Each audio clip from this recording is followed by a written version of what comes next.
Homélie de saint Jean Chrysostome sur l'évangile de Jean. Homélie numéro 3. Au commencement était le Verbe.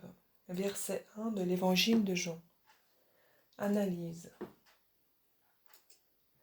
Il serait à présent inutile de vous exhorter à être assidus et attentifs au sermon, tant vous êtes empressés de mettre à profit ma dernière exhortation. Ce concours, cette persévérance à rester debout, cette ardeur, cet empressement à venir occuper les places les plus proches de la chair, d'où vous pouvez plus facilement entendre ma voix. Cette constance à ne point sortir d'ici jusqu'à ce que tout soit fini, quoique vous y soyez bien à l'étroit, et fort gêné, ces acclamations, ces applaudissements, tout en un mot, montrent visiblement et la ferveur de votre âme, et la tension de votre esprit. Voilà pourquoi il serait superflu de vous parler davantage sur ce sujet. Mais il est à propos de vous dire, et il emporte même de vous avertir, de persévérer dans le même esprit, et non seulement d'apporter ici ce zèle et cette affection, mais encore de vous entretenir dans vos maisons de ce que vous avez entendu au sermon. Le mari avec sa femme, le père avec son fils. Que chacun dise ce qu'il a retenu et interroge les autres. Que tous, à tour de rôle, apportent au trésor commun leur contribution. Et ne me dites point qu'il n'est pas temps encore d'occuper les enfants de ces choses, car je vous répondrai que non seulement il leur serait nécessaire d'en faire leur étude, mais aussi leur unique occupation. Toutefois, je ne vous l'ordonne point à cause de votre faiblesse. Je ne veux pas détourner les jeunes gens de l'étude des auteurs profanes, pas plus que vous des affaires civiles. Des 7 jours de la semaine, je vous prie seulement d'en consacrer un à notre Seigneur. Ne serait-il pas ridicule à nous, qui obligeons nos domestiques de nous servir, sans y manquer à un seul jour, de ne pas donner à Dieu au moins quelques petits moments de notre loisir, et surtout puisque nos services qui ne sont nullement utiles à Dieu, car le Seigneur n'a besoin de rien, tournent entièrement à notre profit et à notre avantage. Mais quand vous menez vos enfants au théâtre et au spectacle, vous n'avez point d'études, ni d'autre occupation à prétexter. Il n'en est plus question. Et lorsqu'il s'agit de quelque profit spirituel, vous dites que c'est un dérangement. Comment n'irriteriez-vous pas la colère de Dieu? Vous trouvez du temps de reste pour toute autre chose, mais pour le service de Dieu, vous jugez que le loisir manque à vos enfants? Ne vous conduisez pas ainsi, mes chers frères, ne vous conduisez pas ainsi. C'est principalement cet âge qui a besoin d'une leçon. Comme il est tendre, l'instruction que l'on donne entre facilement dans l'esprit, et s'y imprime comme le cachet sur la cire. Sans compter que c'est le moment critique qui décide du penchant de la vie entière ou au vice ou à la vertu. Si donc au commencement et dès les premières années, on détourne les enfants du vice et qu'on les met dans le droit chemin, on leur inculquera certaines habitudes qui resteront en eux comme une seconde nature. Ils ne se porteront pas de même facilement au mal, la coutume les retiendra et les entraînera au bien. Par là, nous les rendrons plus respectables et plus utiles à l'État que les vieillards eux-mêmes, et nous leur inspirerons dès la jeunesse les vertus de la maturité. Il est impossible, comme je l'ai dit ailleurs, que ceux qui assistent à ces sermons et fréquentent un si grand apôtre n'en retirent un très grand fruit. Homme ou femme, jeune ou vieux, nul ne prendra en vain sa part dans tel banquet. Si par la parole nous apprivoisons les bêtes que nous avons prises, à combien plus forte raison ne porterons-nous pas les hommes à la vertu par la parole spirituelle, quand il y a tant de disproportion entre ces deux objets de nos soins comme entre ces deux espèces de remèdes? Il n'y a pas en nous autant de férocité que dans les bêtes, car dans les bêtes la férocité naît de leur nature, mais dans les hommes elle vient de leur libre arbitre. Et aussi il y a une grande différence dans les paroles. Les unes ne sont qu'une production de l'homme, mais les autres viennent de la vertu et de la grâce du Saint-Esprit. Si quelqu'un désespère donc de soi, qu'il pense à ces bêtes qu'on a apprivoisées, et jamais il ne tombera dans le désespoir, qu'il vienne souvent en ce lieu de guérison, qu'il écoute assidûment la parole de Dieu, et de retour dans sa maison, qu'il repasse dans son esprit ce qu'il a entendu. De cette sorte, il s'affermira dans la bonne espérance et dans la confiance, averti de ses progrès par sa propre expérience. Quand le diable voit la loi de Dieu gravée dans une âme, et que le cœur est la table où elle est écrite, il n'ose aller plus avant. Lorsque les édits du roi, non gravés sur une colonne de bronze, mais empreints dans une âme pieuse par le Saint-Esprit, font rejaillir au dehors leur beauté et leur lumière, il ne peut leur regarder en face, il leur tourne le dos et s'enfuit promptement. Rien en effet n'est si formidable au démon, et n'écarte mieux les pensées qu'il inspire qu'une âme qui médite la loi de Dieu, et qui demeure toujours penchée sur cette fontaine. Aucun accident, quelque fâcheux qu'il soit, ne pourra la troubler. Nulle prospérité ne pourra l'enfler, ni l'enorgueillir. Mais au milieu des orages et de la tempête, elle jouira d'un grand calme. Non, ce ne sont pas les choses en soi qui nous agitent et nous troublent, mais bien l'infirmité de notre cœur. Sinon, il faudrait nécessairement que tous les hommes fussent dans le trouble. Nous naviguons tous sur la même mer. Nous sommes donc tous exposés aux mêmes flots et aux mêmes tempêtes. Que s'il y a des gens qui s'élèvent au-dessus de la tempête et des furieux orages de la mer, il est évident que ce n'est pas la fortune qui produit ces orages, mais l'état de notre cœur. Si nous nous tenons donc prêts à toutes sortes d'événements, nous ne serons nullement exposés aux flots et à la tempête, mais nous jouirons toujours d'un calme parfait. Je ne m'étais point proposé d'entrer dans ce détail. Je ne sais comment j'en suis venu à m'étendre aussi longuement là-dessus. Pardonnez cet écart, je vous en prie, mes chers frères, à la vive crainte que j'éprouve de voir se refroidir votre zèle. Si j'avais été rassuré sur ce point, certainement je ne vous aurais point parlé de toutes ces choses, car votre zèle eût suffi pour vous rendre tout aisé et facile. Il est temps de commencer, de peur que vous n'entriez au combat étant déjà fatigués. Nous avons à combattre les ennemis de la vérité, ceux qui font tous leurs efforts pour renverser la gloire du Fils de Dieu, ou plutôt la leur propre. Car la gloire du Fils de Dieu ne peut recevoir de changement. Elle est toujours la même. Les langues médisantes ne peuvent l'affaiblir. Mais eux, lorsqu'ils s'étudient et s'efforcent d'abattre celui qu'ils adorent, à ce qu'ils disent, ils se couvrent d'infamie et condamnent leurs âmes au supplice. Que disent-ils donc lorsque nous prononçons ces paroles ? Au commencement était le Verbe. Ils répondent que ces mots, au commencement était le Verbe, ne marquent pas ouvertement l'éternité, car, disent-ils, on l'a même dit du ciel et de la terre. Oh, quelle impudence et quelle extrême impiété! Je te parle de Dieu et toi tu me parles de la terre et des hommes qui en sont sortis. Quoi donc, parce que Jésus-Christ est dit Fils de Dieu, et et que l'homme est dit aussi Fils de Dieu et Dieu. Parce qu'il est écrit, j'ai dit, vous êtes des dieux et vous êtes tous enfants du Très-Haut. Psaume 131, verset 6.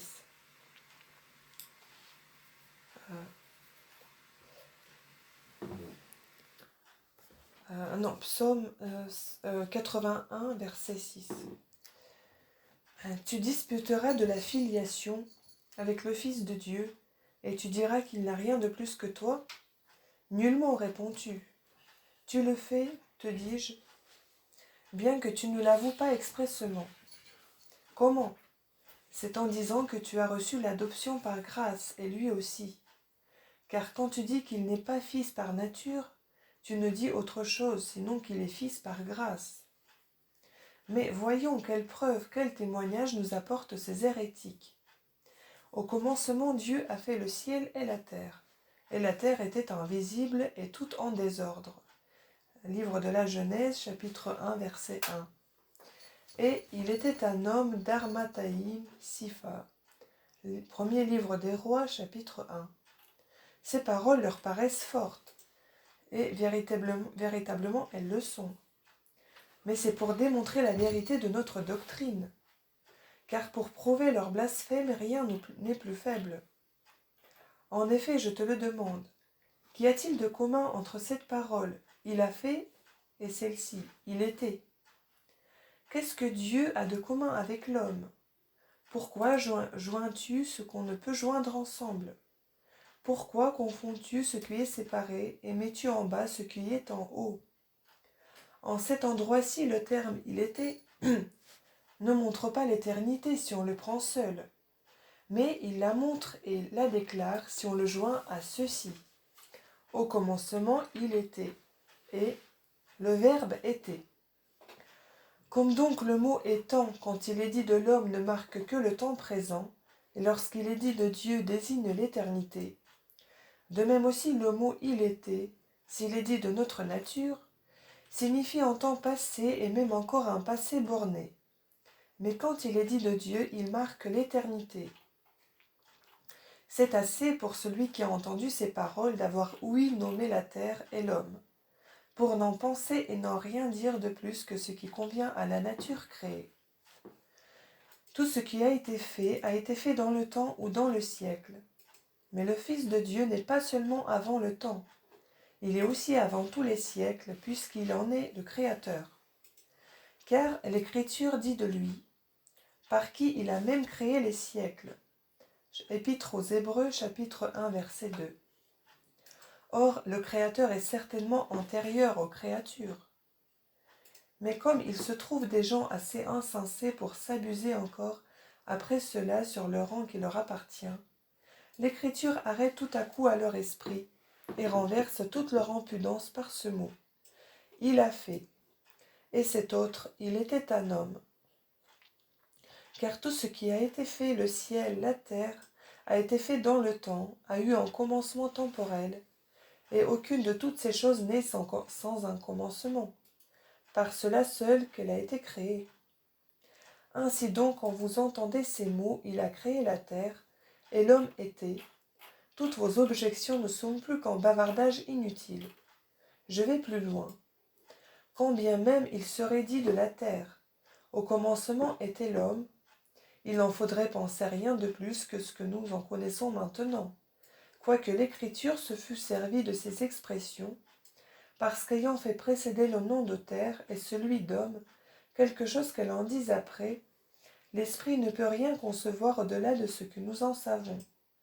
Et tout au contraire, le nom de verbe, quelque basse expression qu'on emploie ensuite en parlant de lui, ne permet pas néanmoins qu'on s'en forme une idée basse et indigne. Mais de plus, l'Écriture parle après de la terre en ces termes. Or la terre était invisible et toute en désordre. Le livre de la Genèse, chapitre 1, verset 1. Ayant dit que Dieu avait créé la terre et qu'il lui avait prescrit ses bornes, Psaume 113, verset 9, elle rapporte ensuite ce qui suit en toute assurance, sachant bien qu'il n'y aura personne d'assez insensé pour penser que la terre n'a point eu de commencement et qu'elle n'a point été créée. En effet, le mot terre et cet autre il a créé sont plus que suffisants pour persuader à l'homme le plus déraisonnable qu'elle n'est ni éternelle ni incréée, mais qu'elle est du nombre des choses qui ont été faites dans le temps. En outre, ce mot « il était », étant dit de la terre et de l'homme, ne signifie pas simplement l'existence de l'un et de l'autre. Il sert à expliquer pour ce qui regarde l'homme son origine. Pour ce qui concerne la terre, sa forme, car l'Écriture n'a pas simplement dit « la terre était ». Elle n'en est pas restée là, mais elle a fait connaître sa forme après sa création. Elle a dit « La terre était invisible et tout en désordre. Elle était encore couverte d'eau et mêlée dans les eaux. » Et parlant d'Elkana, elle n'a pas seulement dit « il était un homme », mais elle a ajouté le lieu de sa naissance, d'Armathaïm Sipha. Mais quand il s'agit du Verbe, ce n'est pas ainsi qu'elle en parle. et en vérité j'ai honte d'examiner ces choses ensemble. Si nous blâmons ceux qui font ces sortes d'examens et de comparaisons à l'égard des hommes, lorsqu'il y a une grande différence dans la vertu de ceux que l'on compare ensemble, quoique néanmoins ils soient tous d'une seule et même nature. Quand au contraire il y a une distance infinie entre les personnes comparées pour la nature et à tout égard, n'est-il pas alors d'une extrême folie d'oser agiter ces sortes de questions? Mais veuille celui qui outrage ces blasphèmes nous excuser et nous pardonner. La faute n'est point à nous, mais à ses ennemis de leur propre salut, qui nous forcent d'entrer dans de semblables explications. Que dis-je donc? Je dis que ce mot « il était » étant dit du Verbe, ne marque autre chose qu'une existence éternelle, car l'Évangéliste dit « Au commencement était le Verbe », et que le second « il était » qui vient après, signifie que le Verbe était avec quelqu'un. Comme c'est le plus spécial attribut de Dieu, d'être éternel et sans principe, c'est aussi ce que l'Évangéliste a premièrement posé et établi. Ensuite, de peur qu'en entendant cette parole, au commencement il était, quelqu'un ne dit que le Verbe était aussi non engendré comme le Père, il le prévient aussitôt et l'arrête en disant « Il était avec Dieu » avant de dire ce qu'il était. Et encore de peur qu'on ne pensât que le Fils était la parole externe ou interne, il en détruit le soupçon et la pensée par l'article qu'il fait précéder, comme je l'ai dit plus haut, et parce qu'il joint après. Car il n'a point dit le Verbe était dans Dieu, mais il était avec Dieu. En quoi il marque l'éternité de son hypostase, ce qu'il exprime ensuite plus clairement en ajoutant « Le Verbe était Dieu ». Je le vois, vous m'allez dire, le Verbe était Dieu, mais c'est parce qu'il a été fait Dieu. Rien n'empêchait donc que saint Jean ne dit « Au commencement Dieu a fait le Verbe ». Moïse, parlant de la terre, n'a point dit « Au commencement était la terre », mais il a dit « Dieu a fait la terre ». Le livre de la Genèse, chapitre 1, verset 1. Et la terre a été faite. Qu'est-ce donc qui a empêché Jean de dire « Au commencement, Dieu a fait le Verbe » ? Le voici. Si Moïse a dit « La terre a été faite », parce qu'il craignait que quelqu'un ne dît qu'elle n'avait point été faite, saint Jean n'aurait eu bien plus de raison de craindre si le Fils eût été créé, qu'on eût dit de lui qu'il n'avait point été créé, car la terre étant visible annonce par elle-même le Créateur. Les cieux, dit le prophète, racontent la gloire de Dieu. Psaume 18, verset 1. Mais le Fils est invisible, et il est infiniment au-dessus de toutes les créatures.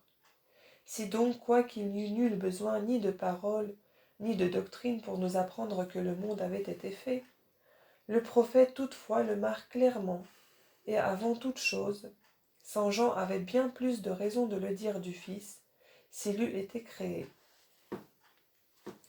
Vous m'objecterez encore, mais saint Pierre le dit clairement et manifestement. Où et quand le dit-il? C'est lorsqu'adressant la parole aux Juifs, il leur dit « Dieu l'a fait Seigneur et Christ ». Le livre des Actes, chapitre 2, verset 36. Mais dites-moi vous-même pourquoi vous n'avez point ajouté ce qui suit, ce Jésus que vous avez crucifié. Ignorez-vous que de ces paroles les unes se rapportent à la nature immortelle et les autres à l'incarnation? Si cela n'est point ainsi, et si vous appliquez tout à la divinité, vous conclurez et vous nous prouverez que Dieu est passible. Mais s'il n'est point passible, il s'ensuit aussi qu'il n'a point été fait. Car si c'est de la nature divine et ineffable qu'a coulé le sang qui a été répandu, et si c'est elle qui, au lieu de la chair, a été déchirée et percée de clous sur la croix, le sophisme que vous me faites est appuyé sur la raison. Mais si le diable même n'a point blasphémé de la sorte, toi, pourquoi feins-tu une ignorance impardonnable, dont jamais les démons même ne se sont avisés? Mais de plus, ces noms, Seigneur et Christ, sont des noms de dignité et ne désignent point la substance. L'un marque la puissance, l'autre l'onction. Que diras-tu donc du Fils de Dieu? S'il est créé, comme tu le dis, tout ce qui est écrit de lui tombe et n'a plus de lieu. En effet, il n'a pas été créé auparavant, afin qu'alors Dieu lui tendît la main, pour marquer son choix et l'élever. Il n'a pas non plus une origine, un commencement vil et abject. Mais ce qu'il est, il l'est par sa nature et par sa substance. Quand on lui demanda s'il était roi, il répondit « C'est pour cela que je suis né. » Évangile de Jean, chapitre 18, verset 36. Saint Pierre parle donc comme de quelqu'un qui a été choisi et destiné, parce que c'est de l'homme qu'il parle.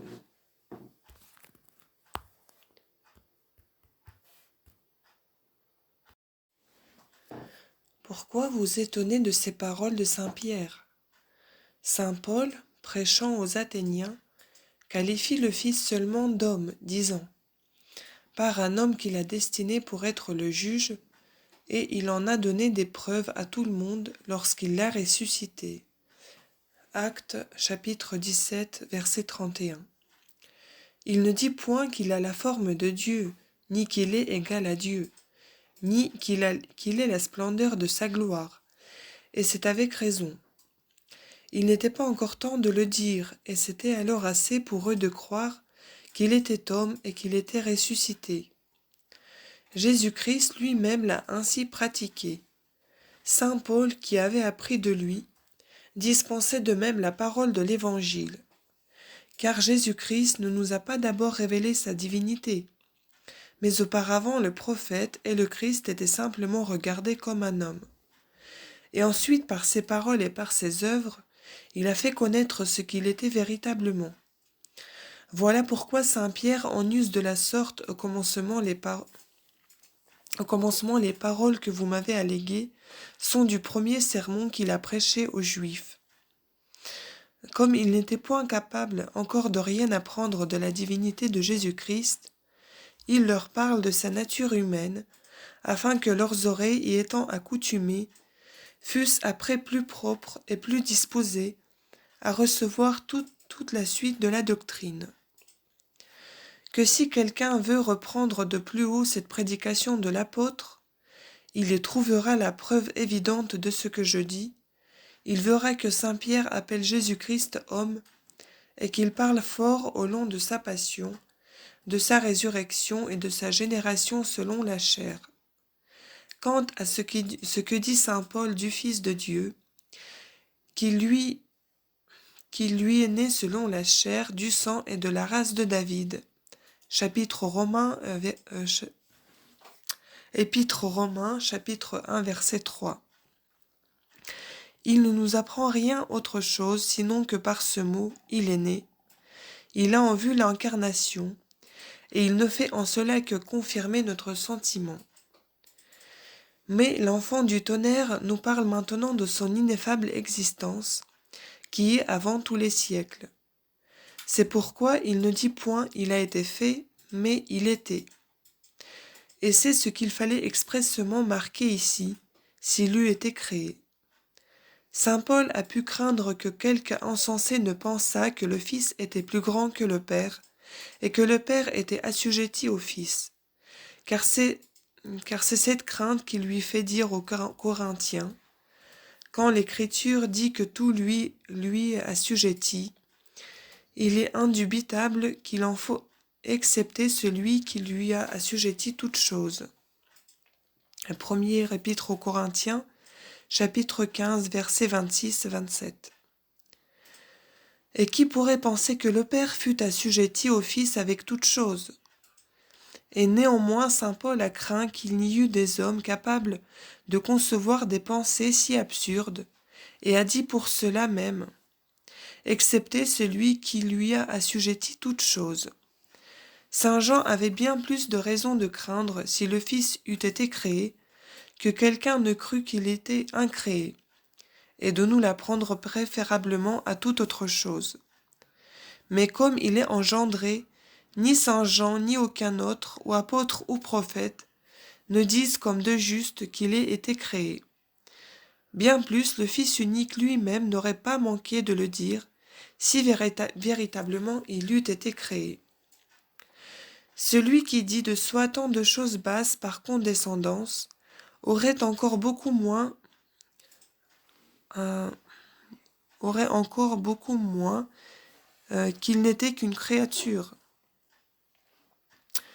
Je crois même qu'il est plus vraisemblable qu'il a plutôt tu et caché une partie de sa grandeur et de son excellence, que caché et tu ce qui lui manquait et omis de déclarer qu'il ne l'avait pas. Voulant enseigner l'humilité aux hommes, il avait un sujet raisonnable de garder le silence sur ses plus sublimes attributs. Mais ici, à l'égard de sa prétendue création, vous ne sauriez m'alléguer la moindre raison un peu spécieuse de la terre. Car pourquoi celui qui passait sous silence une infinité de ses titres, s'il eût été créé, l'aurait-il caché? Celui qui, pour enseigner l'humilité, a souvent parlé dans ces termes qui ne lui étaient ni propres ni convenables, n'aurait pas omis à plus forte raison qu'il était créé, s'il eût été créé.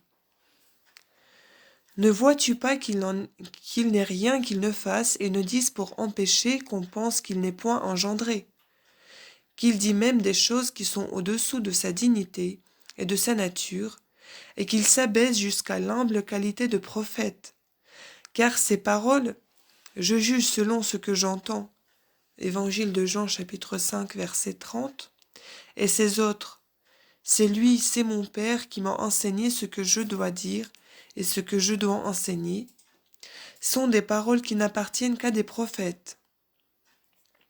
Si donc pour prévenir ce soupçon, il n'a pas dédaigné de tenir en si humble langage, à plus forte raison s'il eût été créé, se serait-il encore exprimé de la sorte de peur que quelqu'un ne pensât qu'il était incréé. Il eût dit par exemple, « Gardez-vous de croire que j'ai été engendré par le Père. J'ai été fait et je ne suis point engendré. Je ne suis pas non plus la même substance que le Père. » Mais maintenant il fait tout le contraire. Il dit des choses qui nous forcent, même malgré nous, d'embrasser le sentiment opposé, comme par exemple, « Je suis dans mon Père et mon Père est en moi. » Évangile de Jean, chapitre 14, verset 10. Et il y a si longtemps que je suis avec vous, et vous ne me connaissez pas encore? Philippe, celui qui me voit, voit mon Père. Évangile de Jean, chapitre 14, verset 9. Et afin que tous honorent le Fils comme ils honorent le Père. Évangile de Jean, chapitre 5, verset 23. Comme le Père ressuscite les morts et leur rend la vie, ainsi le Fils donne la vie à qui il lui plaît. Évangile de Jean, chapitre 5, verset 21. Mon Père ne cesse point d'agir jusqu'à présent, et j'agis aussi incessamment. Évangile de Jean, chapitre 5, verset 1. Comme mon Père me connaît, je connais mon Père. Évangile de Jean, chapitre 10, verset 15. Mon Père et moi, nous sommes une même chose. Évangile de Jean, chapitre 10, verset 30. Et partout il met comme et ainsi. Il dit que son Père et lui sont une même chose. Il déclare qu'il n'y a aucune différence entre eux. Mais encore, il montre et manifeste sa puissance, et par ses paroles et par plusieurs autres.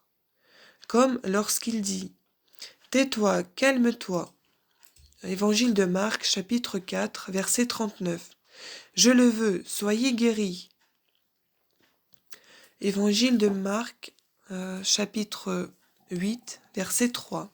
« Je te le commande, démon sourd et muet, sors de cet enfant. » Évangile de Marc, chapitre 9, verset 24. Et ceci encore.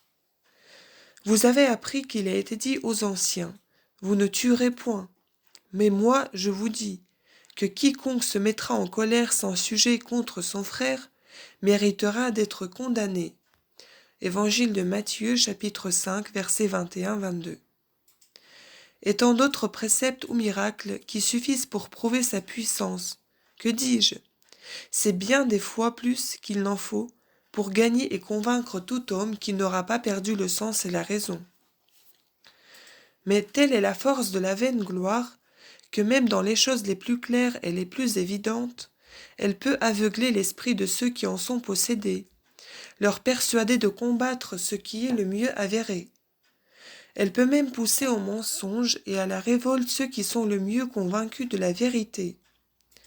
C'est là ce qu'ont fait les Juifs, car ils ne niaient pas le Fils de Dieu par ignorance, mais pour se concilier la faveur du vulgaire. Ils croyaient en lui, dit l'Écriture, mais ils craignaient d'être chassés de la synagogue. Évangile de Jean, chapitre 12, verset 42. Et ils perdaient leur salut pour l'amour des autres. Celui qui cherche ainsi la gloire du monde ne peut acquérir celle qui vient de Dieu. Voilà pourquoi Jésus-Christ leur fait ce reproche. Comment pouvez-vous croire, vous qui recherchez la gloire des hommes, et qui ne recherchez point celle qui vient de Dieu? Évangile de Jean, chapitre 5, verset 44. La vaine gloire, mes frères, est en quelque sorte une profonde ivresse. Voilà pourquoi celui qui est attaqué de cette maladie s'en délivre difficilement. Elle est un cruel tyran, qui, arrachant du ciel l'âme de ses esclaves, l'attache à la terre, ne lui permet pas de voir la vraie lumière, la pousse à se vautrer toujours dans la boue, et lui donne des maîtres si puissants qu'ils la font obéir sans lui faire aucun commandement. Car celui qui est infecté de cette passion fait volontairement quoique personne ne l'y engage et ne l'y force. Fait, dis-je, tout ce qu'il imagine pouvoir plaire à ses maîtres. C'est pour l'amour d'eux, c'est afin de leur plaire, qu'il se revêt de beaux vêtements, qu'il orne son visage non pour soi mais pour les autres, qu'il se fait accompagner à la place d'une foule de domestiques, afin de s'attirer les regards et l'admiration de tout le monde. Enfin, tout ce qu'il fait, c'est pour les autres qu'il le fait. Est-il une pire et plus dangereuse maladie que celle-là? Souvent, pour se faire regarder et admirer, il se précipite dans chaque abîme. Certes, ce qu'en a dit Jésus-Christ suffit pour en montrer toute la tyrannie, mais je veux encore la faire connaître par d'autres endroits. Demandez à ces citoyens qui répandent leurs richesses avec tant de profusion, pourquoi ils donnent de si grosses sommes d'argent, à quelle fin cette prodigieuse dépense? Ils n'auront que cette seule réponse à vous faire. C'est pour plaire au peuple. Mais interrogez-les encore, demandez-leur ce que c'est que le peuple. C'est quelque chose, diront-ils, qui est plein de tumulte et d'agitation, où la déraison domine, qui va au hasard comme les flots de la mer, en chaos d'idées et de sentiments contradictoires.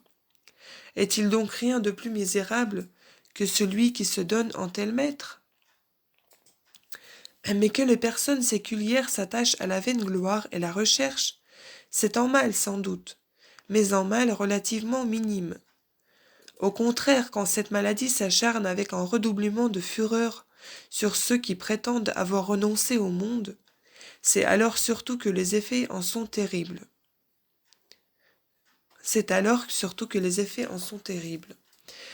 Car ceux-là ne prodiguent et ne perdent que leur argent, mais ceux-ci perdent leur âme. Pour l'amour de la vaine gloire, abandonnez la sainte doctrine. Pour s'acquérir l'estime, déshonorer Dieu. Quelle lâcheté, quel engourdissement, quelle folie, une telle conduite ne marque-t-elle pas? Les autres vices, s'ils causent de grands dommages, procurent au moins quelque plaisir, quoique court et passager. Car l'avare, l'ivrogne, celui qui aime les femmes, goûte en se perdant un instant de plaisir. Mais ceux qui sont captifs de cette passion mènent une vie dure et cruelle, sans jouir jamais d'aucun plaisir. En effet, jamais ils n'atteignent à ce qu'ils désirent le plus, je veux dire à la gloire, la considération publique.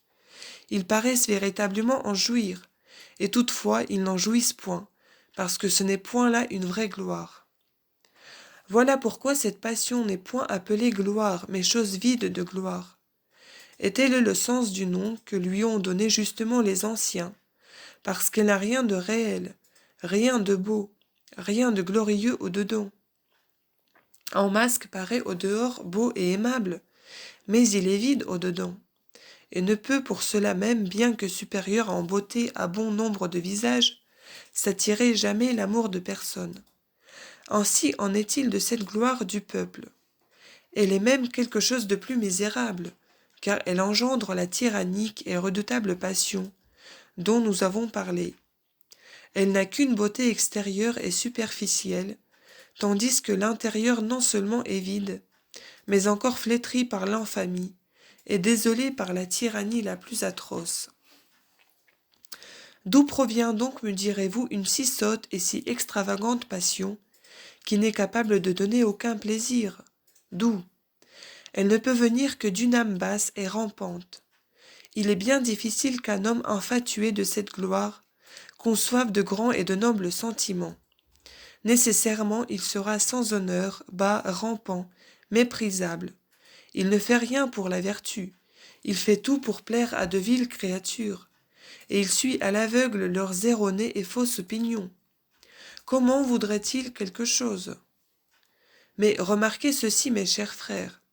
Si quelqu'un lui fait cette demande et lui dit « Vous-même, que pensez-vous de la multitude ?» Il répondra sans doute « C'est une troupe de fainéants. » Et quoi? Désireriez-vous de lui ressembler? Si quelqu'un lui adresse cette nouvelle question, je ne crois pas qu'il y réponde affirmativement. N'est-il donc pas bien ridicule de rechercher avec soin l'estime et la faveur de gens à qui on ne voudrait jamais ressembler? Irez-vous dire qu'ils forment un groupe nombreux? Raison de plus pour les mépriser. Si chacun d'eux est digne de mépris, leur réunion est méprisable à plus forte raison. Leur nombre, en se multipliant, ne fait que multiplier leur déraison. C'est pourquoi, si vous les prenez en particulier, vous pourrez les corriger. S'ils sont une fois réunis, vous aurez bien de la peine parce qu'alors leur folie redouble, et aussi parce qu'ils se laissent mener comme les bêtes, et qu'ils suivent aveuglément les opinions les uns des autres. La voilà cette popularité. De grâce, dites-moi, la recherchez-vous encore? N'en faites rien, mes frères, je vous en prie, et je vous en conjure, une pareille ambition est capable de tout renverser. Elle est une source d'avarice, d'envie, d'accusation, de piège. Elle arme, elle irrite ceux qui n'ont reçu aucune offense contre ceux même qui ne les ont nullement offensés. Celui qui est infecté de cette maladie ne connaît ni amis, ni parents, ne respecte absolument personne. Son âme dégradée, incapable désormais de constance et d'affection, devient l'ennemi du genre humain. La colère est à la vérité une passion tyrannique et insupportable. Néanmoins, elle n'est pas toujours en mouvement, mais seulement quand on la provoque. Au contraire, la passion de la vaine gloire est incessante. Il n'y a pour ainsi dire aucun temps où elle s'adoucisse, si la raison ne la réprime et ne l'éteint. Elle est toujours là non seulement pour nous exciter à commettre le mal, mais encore pour nous ôter tout le mérite des bonnes actions que nous avons pu faire, quand elle ne nous a pas empêchés tout d'abord. Que si saint Paul appelle l'avarice une idolâtrie, quel nom donnerons-nous à sa mère, à sa racine et à sa source, c'est-à-dire à la vaine gloire? Nous n'en trouverons sûrement point qui soit propre à exprimer une si grande malignité. Rentrons donc dans notre bon sens, mes chers frères, et dépouillons-nous de ce funeste vêtement. Déchirons-le, mettons-le en pièces. Délivrons-nous enfin de cette servitude, jouissons de la vraie liberté et prenons conscience de cette noblesse que Dieu nous a donnée. Méprisons souverainement la faveur de la multitude. Il n'est rien en effet de plus ridicule et de plus déshonnête, rien de plus honteux ni de moins glorieux que cette passion.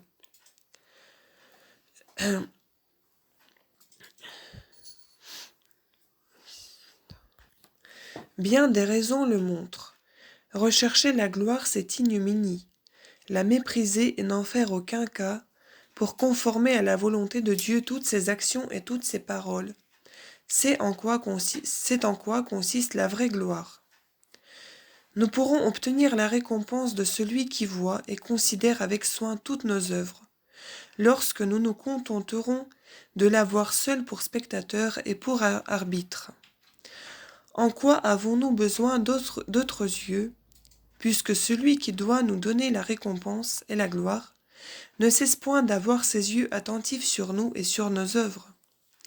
Et certes, qu'un serviteur fasse tout pour plaire à son maître, qu'il ne désire d'être vu que de lui seul, qu'il ne recherche pas que d'autres voient ce qu'il fait, quelque grand, quelque considérable que puissent être ses spectateurs, mais qu'il n'ait point d'autre but, d'autre intention que d'être vu de son maître.